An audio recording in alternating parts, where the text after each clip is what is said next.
firstly, I like to ask this question. How many of you watching this webinar actually have a developer product in your portfolio? And most of you probably have an API, but there's a number of other different developer products as well. SDKs, HDKs, different platforms and tools.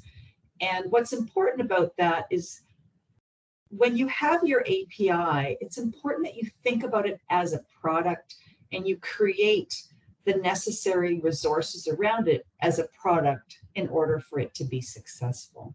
Let's go on to the next slide. The next slide, please. In order to be really successful then with your product, one more back. Sorry. No problem. The question I ask then too is, do you actually have a developer relations, or better known as a DevRel program? So those include a lot of the resources that you need to have, again, to have this product successful. So as Andrew mentioned earlier, there's developer marketing, education, success, a community around it. And what we're talking about today is developer experience. And I wanted to touch on just this definition of developer experience. It's becoming something that's more well known. And there's actually really two ways of looking at developer experience. There's internal developer experience, we call it DX, which some of you might be hearing about.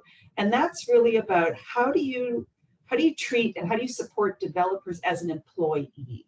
And certainly if you've got an API, you might have external developers using it, but a lot of times you've got your internal developers using that API and building something with it as well for your own internal purposes.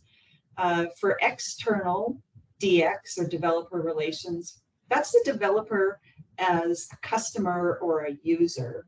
And again, either way, whether your product and your API is being used internally or externally, or probably both, you're going to want to make sure that the developers can build the best experience, can build the best product they can. A couple of, next slide, please. Here's a couple of reasons why. So if we go on to this slide here, it's also known as the developer-driven software market.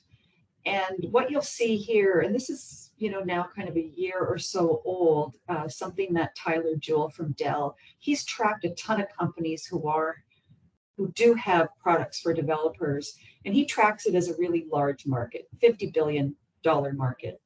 What we're seeing from other studies too is it's moving towards $1 trillion market. That means it's really significant. That also means that there's a lot of other people that are offering products for developers. So if you want yours to be successful, you need to do a good job of that.